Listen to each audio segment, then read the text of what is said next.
सबको नमस्ते।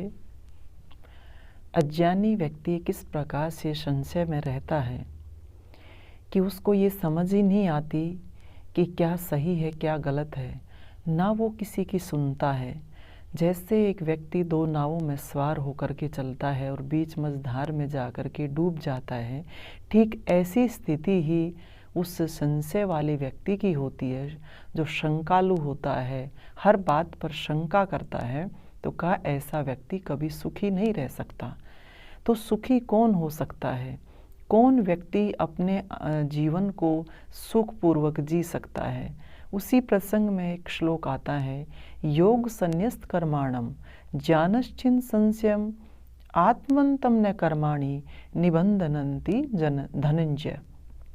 कि योग से अर्थात कर्म फल की आसक्ति से रहित होकर के वह ज्ञानी व्यक्ति ज्ञान के द्वारा अपने संशय को काटने वाले और आत्मज्ञानी, जिसको अपने आत्मा का ज्ञान हो गया है, आत्म स्वरूप जो हो गया है, कहा कि हे अर्जुन, ऐसा व्यक्ति जिसको अपनी आत्मा पर अधिकार है, ऐसा व्यक्ति कर्म के बंधन में नहीं फंसता, वो सुख को प्राप्त करता है।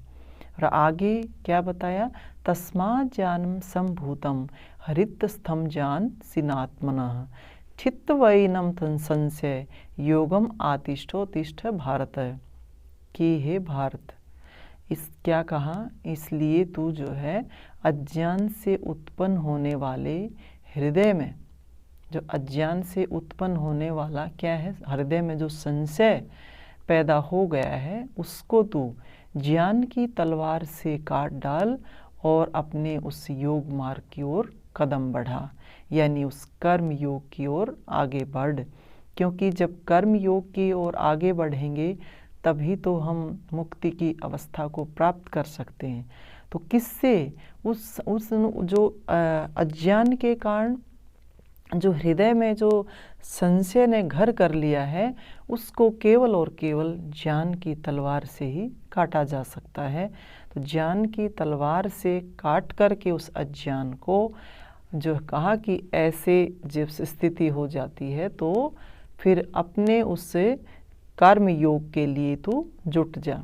क्योंकि अर्जुन को संशय हो गया था, उसको समझ नहीं आ रहा था कि क्या सही है क्या गलत है, बार बार यही बात पुकार रहा था। तो कहा जो शंकालु व्यक्ति होता है, संशय जिसको हो जाता है, फिर उसकी हालत जो है, उसकी स्थिति बहुत खराब हो जाती है। तो कहा उस शंका को, उस संशय को केवल ज्ञान के द्वारा ही काटा जा सकता है। और ज्ञान के द्वारा जब वो संशय दूर होता है तो ज्ञान जो है अपने अंतःकरण में प्रकाश फैलाता है, और उसी से हमारे जो कर्म हैं वो बंधन से रहित हो जाते हैं। और जब कर्म बंधन से रहित होते हैं तभी तो मुक्ति की अवस्था प्राप्त होती है। तो योगेश्वर श्री कृष्ण ने यही बताया है कि हमें संशय में नहीं रहना, संशय को दूर करके ही अपने जीवन को एकाग्र अवस्था में एक लक्ष्य को निर्धारित करते हुए आगे बढ़ाना चाहिए, तभी हमें सुख मिलता है, शांति की प्राप्ति होती है। इन्हीं शुभकामनाओं के साथ आप सबका धन्यवाद। सबको नमस्ते।